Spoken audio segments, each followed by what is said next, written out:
Dear colleagues, dear teachers, good afternoon and welcome to our English session for today. This is Umayma Sharba, Senior Supervisor in the Ministry of Education. I would like to talk today about one of the English language skills, which is reading. But before I start my session, I would like to say something very important, that I'm really grateful for being with you today in this special occasion, in order to send my love and respect to all the teachers and mothers. Happy Teachers' Day and Happy Mother's Day. Well, dear, as I said, I'm going to talk about one of the most important skills. As you know, we have the reading, the listening, the speaking, and the writing skill. The four important skills which are integrated. I previously talked about the listening and speaking. Today I'm going to talk about reading. How to teach reading. I know, dear colleagues, that you have variety of options. You have many activities. Today we are going to talk about this skill, the importance of this skill, the stages in which we are going to teach when we teach reading, and I will talk about activities, a variety of activities. We will have examples relating to this. So, in the beginning, I'd like to say, why do we read? In general, why do we read? This is a very important lesson. There are many things that, why do we read? Sometimes we read in order to get information. We usually read for a purpose, right? For example, people read to follow instructions, to find specific information, to get the main idea of the text, to be entertained, etc. So readers have prior knowledge that helps them fill the gaps while reading a text. Reading is a process of constructing meaning from written text. It's a complex skill requiring a coordination of interrelated sources of information. While we have processed the top-down and the bottom-up, some teachers follow the top-down and some other teachers follow the bottom-up. What are they? Let's talk about them and know that sometimes you integrate them together. Well, to talk about them in details, I say that the top-down processing refers to the use of background knowledge to predict the meaning of the reading or listening text. For example, readers develop a hypothesis about the content of the text, which they have to confirm or reject while reading. The uptake of information thus guided by individuals' prior knowledge and expectation, right?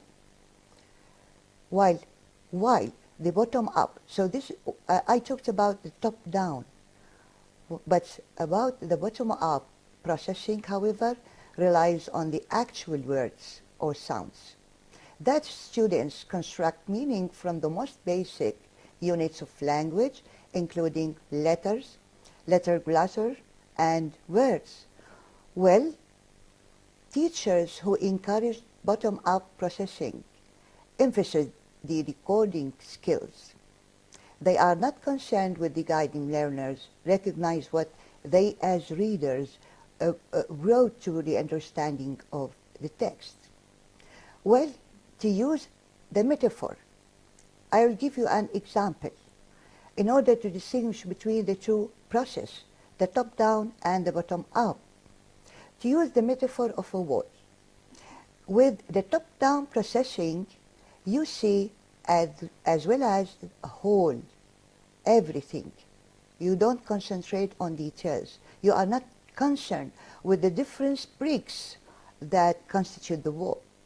By contrast, with the bottom-up processing, the focus is on the bricks of the word, on the details. Now, let's talk about something which is very important, the interactive model. The interactive model cited in Abraham 2000 stressed both what's on the written page and what a reader brings to it using both top-down and bottom-up skills. teachers who adopt the interactive approach acknowledge that there is an interaction between both the text and the reader in the reading process.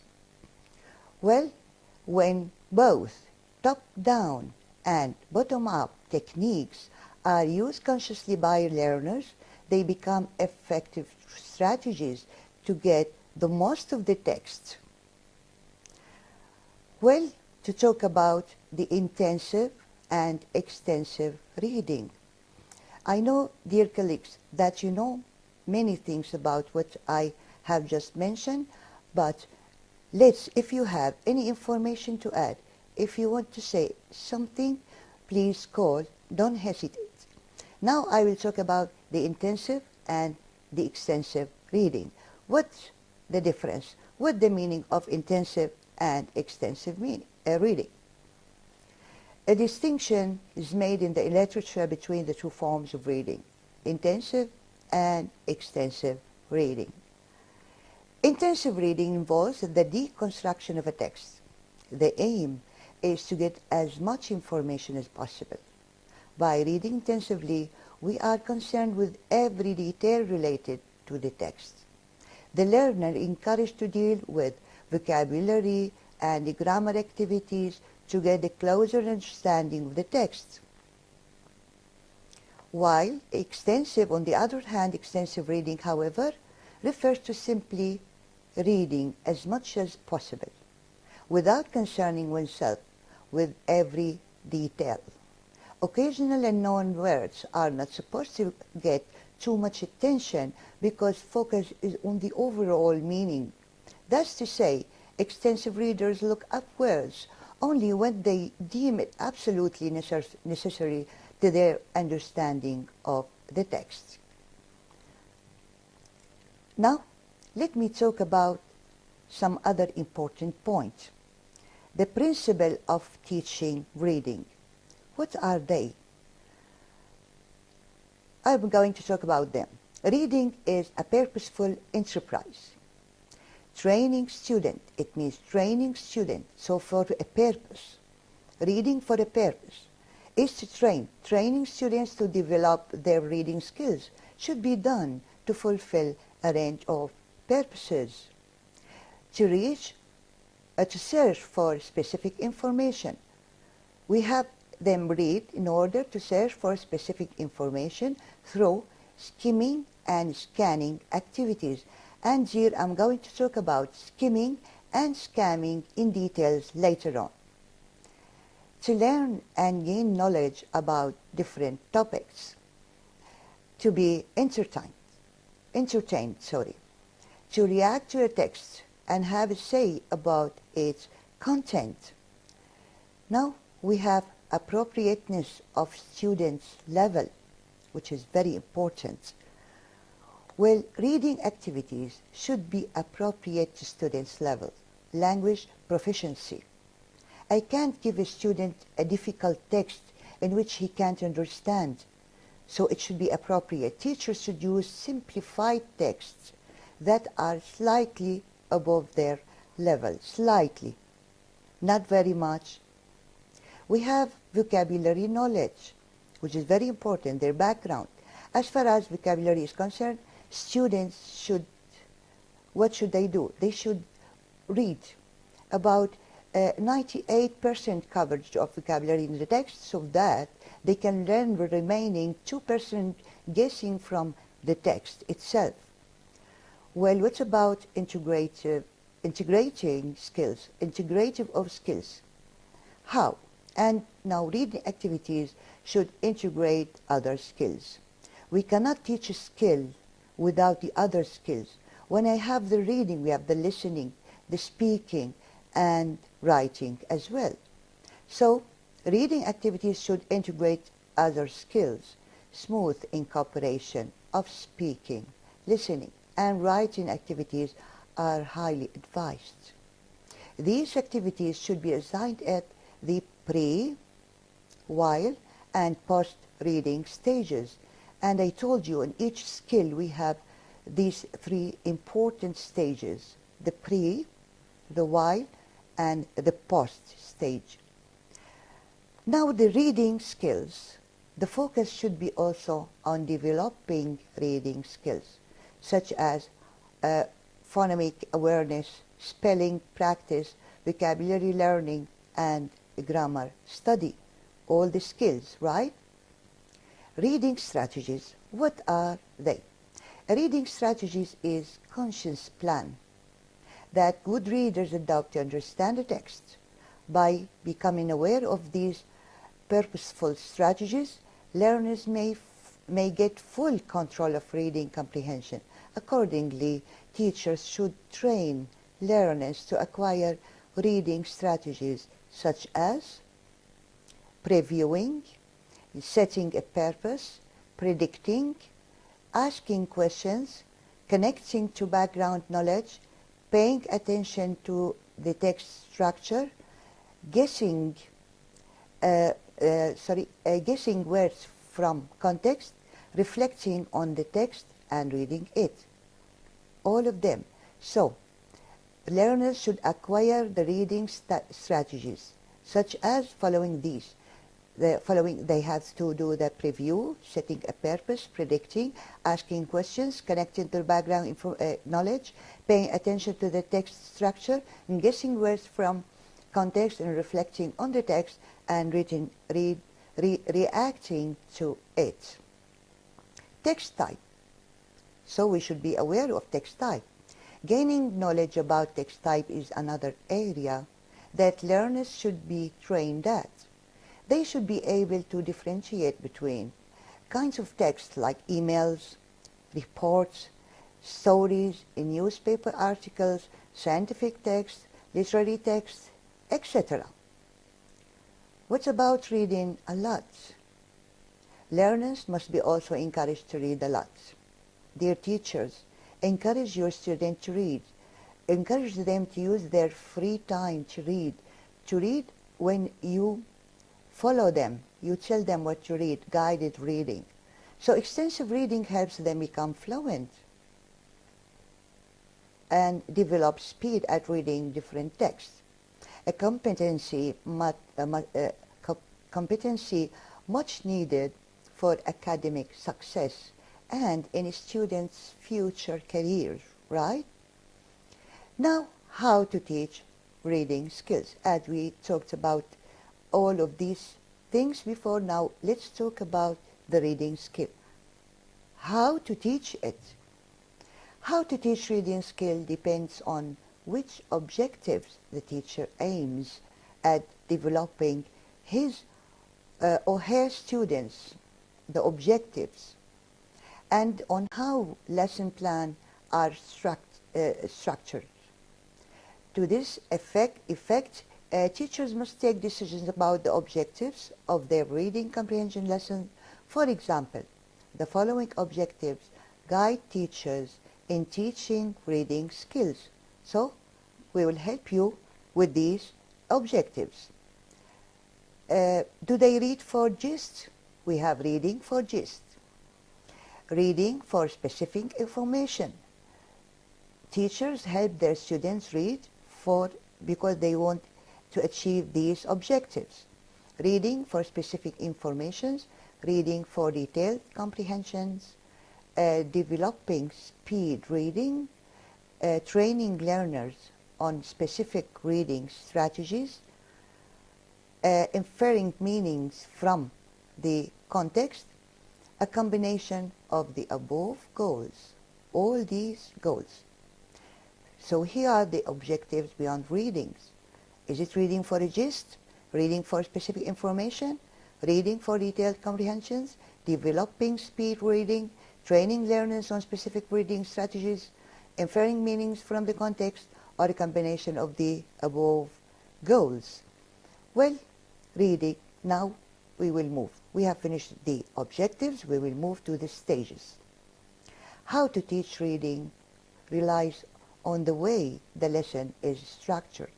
In fact, any reading lesson plan should include these 3 stages, as I mentioned: the pre-reading stage, the while reading stage, and the post-reading stage. three important stages. We have to prepare our students, then we have the while reading, then we have something to do after finishing reading. Now let's talk about each stage in details. What about the pre-reading stage? Well, dear colleagues, according to the constructivist, we construct a new knowledge by relying on our prior knowledge. Being able to decode the information from the text is insufficient. Teachers should encourage learners to utilize their own word knowledge and word view to make sense of the text.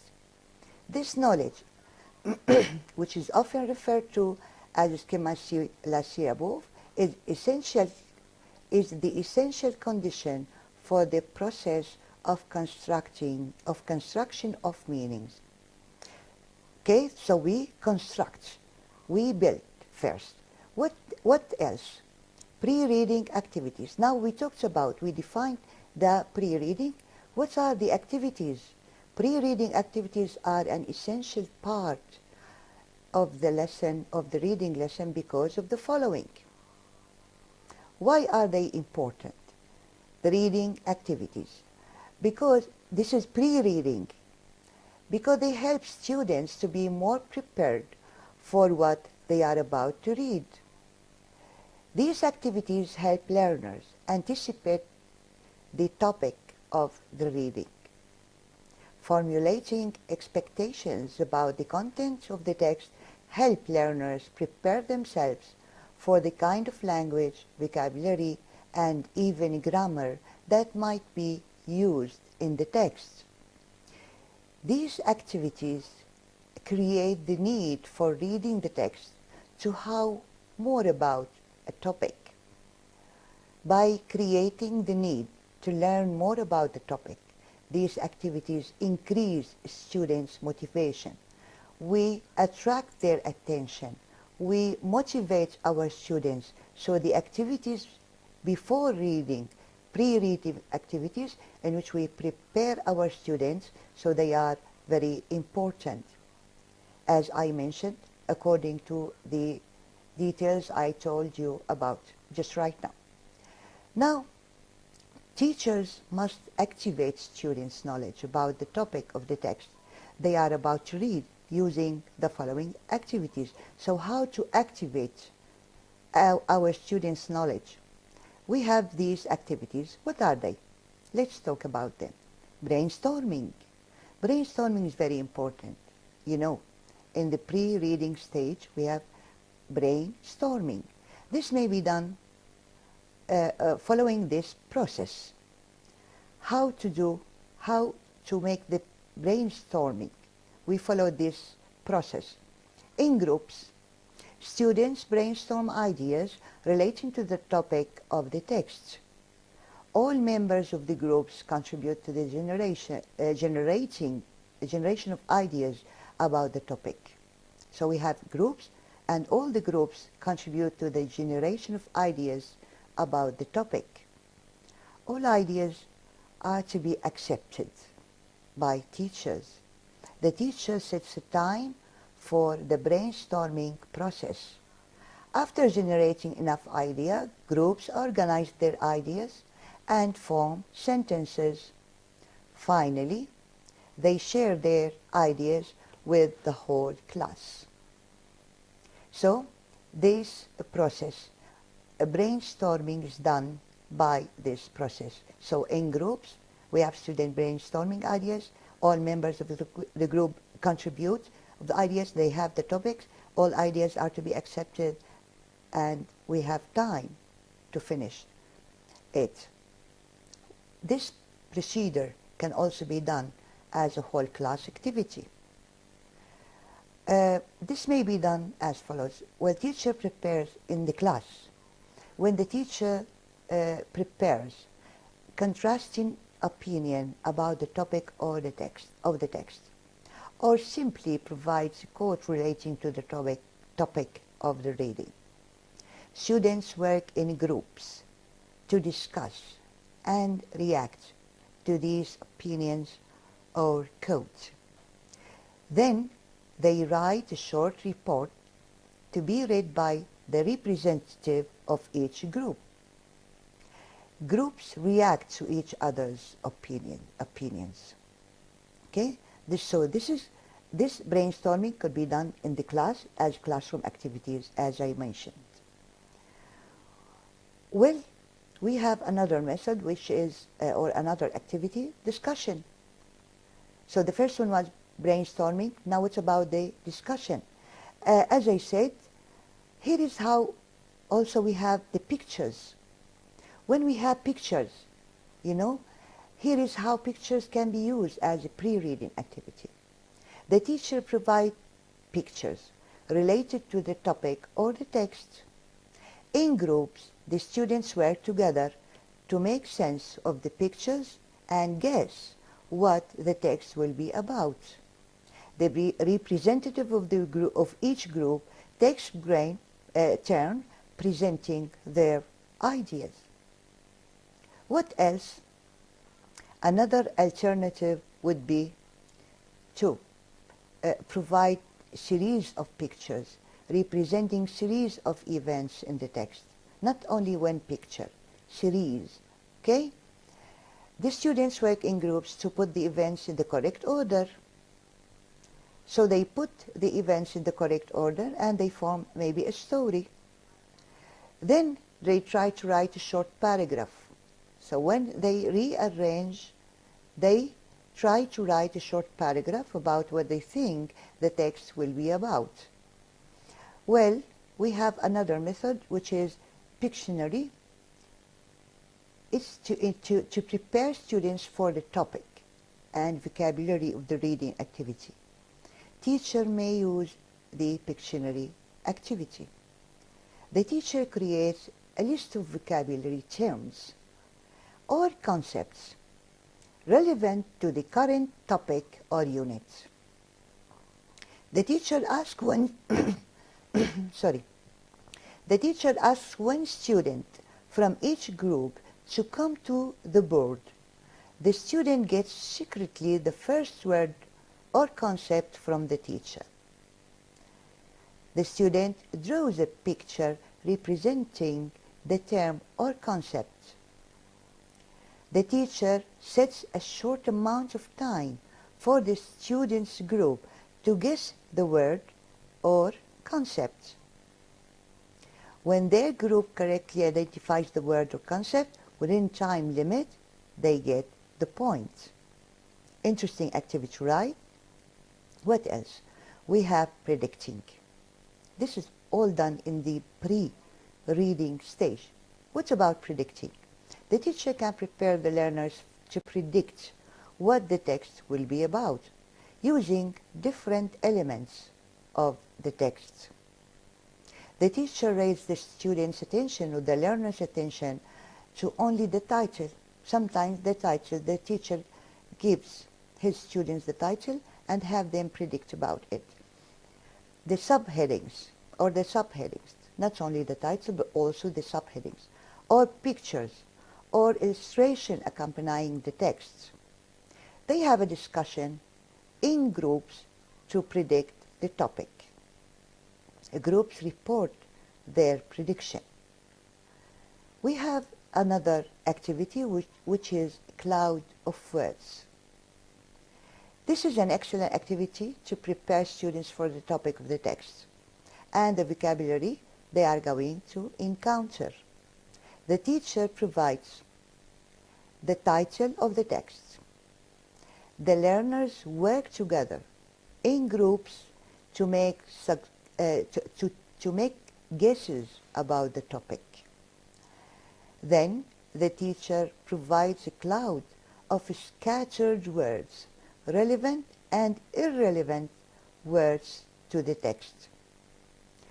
They try to identify which ones of these words that the learner will find in the text. They may use their dictionary. We sometimes provide video, a show.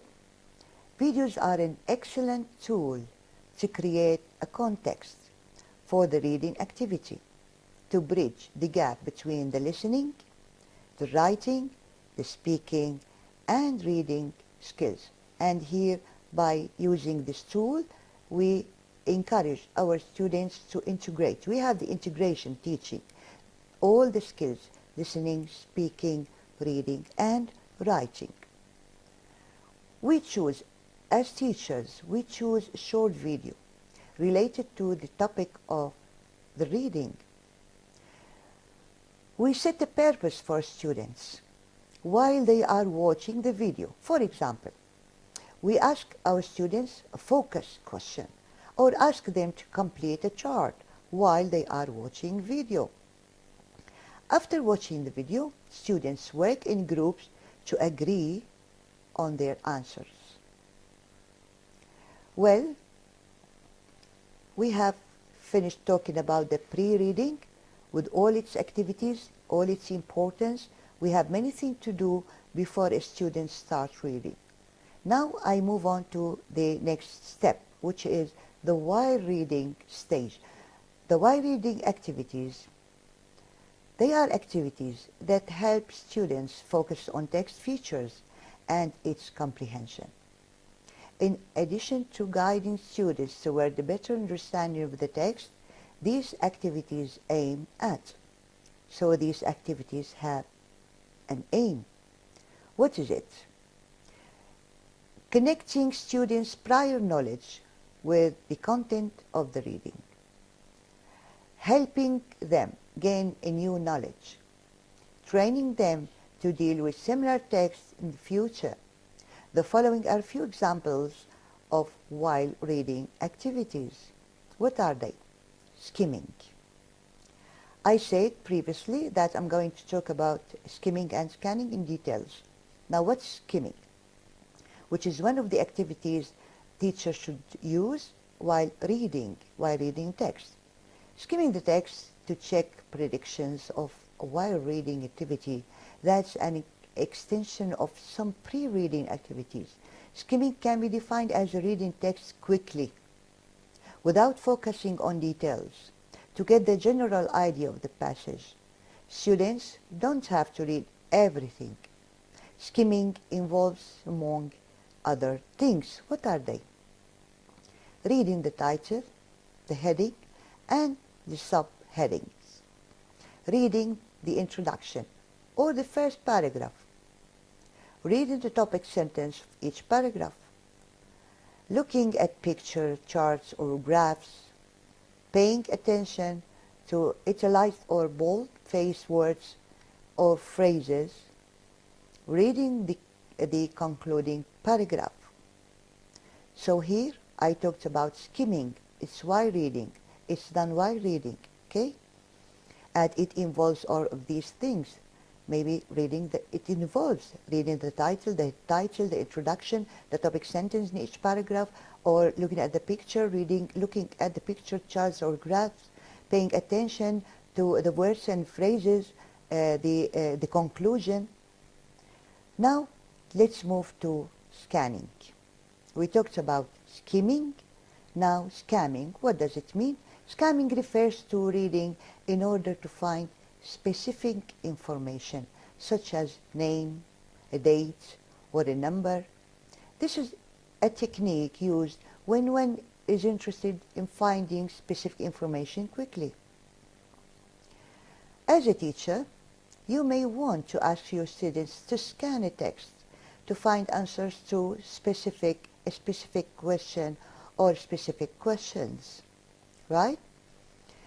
With these questions in mind, your students read the text to attempt to find answers to only these questions. They may ignore irrelevant information, which they don't need. Students may use headings and any other clues that will help them identify which part of the text might contain the needed information. In other words, they will have to read selectively to skip through the irrelevant section of the text. So this is all about scanning. Hope it's clear. So it's referred to reading in order to find specific information for detailed. It's not reading in general. Well, skimming, reading in general to have a full idea. but scanning to read for certain, sometimes specific, to answer specific questions or for certain information. Now let's move to the comprehension questions. Comprehension questions, most textbooks include comprehension questions that students have to answer while they are reading. These comprehension questions have different forms, right? They may have pronominal questions, like pronominal questions or WH question, you know it, which begin with who, what are you doing, when, where, how, why, etc. So these questions which start with the WH question word. These questions test both writing ability as well as reading ability. These questions can be literal or inferential. These questions are most difficult to answer. While to answer the questions might be one word.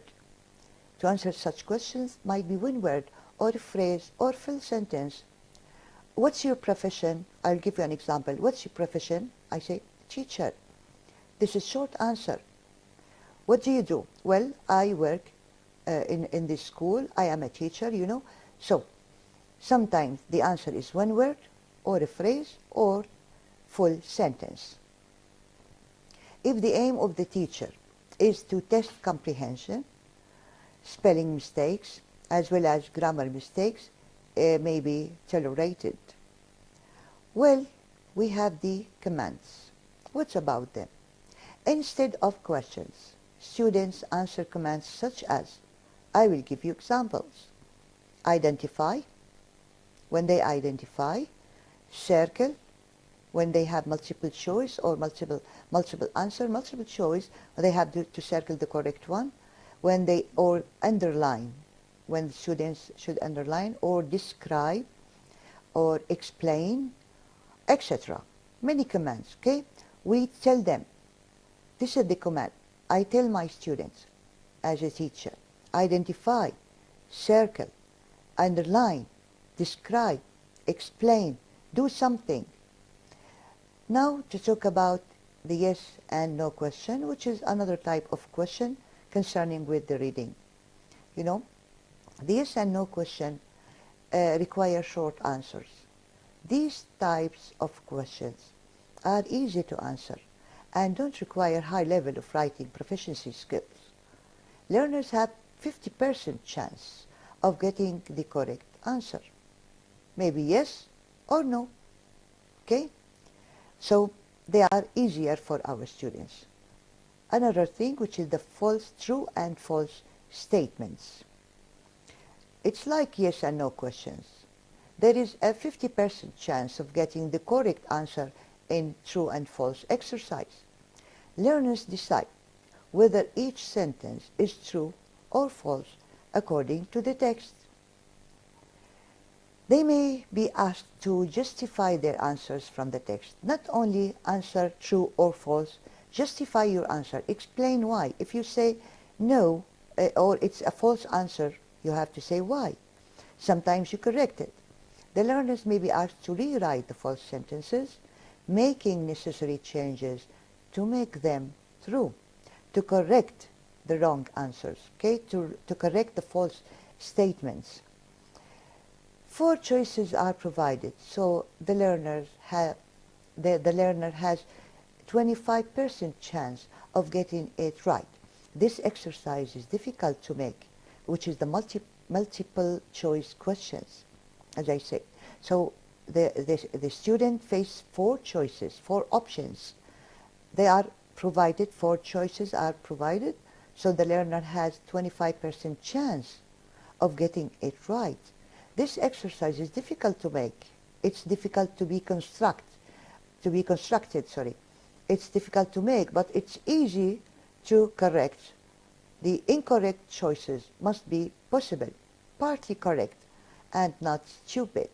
So the multiple choice question has 4 options, should require 4 options. And I know that majority of students find it easy because when they understand, then they understand the text while we are talking about the reading text. As they understand it, they are able to choose to pick the correct choice. Okay, but it's difficult to be written by the teachers, right? Well, we have the sentence completion. We're here asking learners, asking students to complete sentences in an excellent way to assess comprehension. This type of exercise can take different forms from easy to difficult. The sentence has to be completed.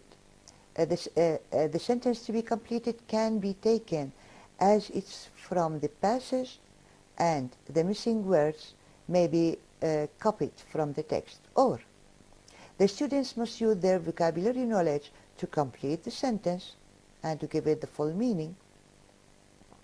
The sentence to be completed isn't taken as it is from the passage, and the missing words may be copied from the text. So, completing the sentence, sometimes choose multiple choice when to complete the sentence, or a student should try the completion himself. Maybe the completion is taken or copied from the text itself, or depends on the student knowledge. What about graphic organizer? Graphic organizers help students construct meaning and visualize how ideas fit together. Text type and structure. Identifying type of text, for example, email, newspaper, article, scientific text. Identifying topic sentences and the main idea of the paragraph. Distinguishing general form specific information. This is graphic organizers. Well, we have the cohesion. Identifying the connectors, however, moreover, thus, and, but, otherwise, to see how ideas are linked within the text. Vocabulary and grammar work. Reading is a great opportunity for vocabulary and grammar practice, which contribute to a better understanding of a text. Here are some examples of these activities. They are vocabulary work. Provide a list of vocabulary works from a reading passage and have students sort them into various categories. Parts of speech, semantic fields, for example, food, means of transport, banking, branches of government, etc. Other vocabulary activities consist of matching synonyms or opposites, filling the gaps with the appropriate words from the text. Well, dear, to talk about grammar, many grammar points are directly related to the meaning of the text. Students can be encouraged to notice the grammar structure used to convey meaning throughout activities. Now, dear colleagues, dear teachers of English, I'm short of time. We can complete later on. Thank you for joining. Thank you very much. Again, I will say Happy Teachers' Day and Happy Mother's Day and goodbye.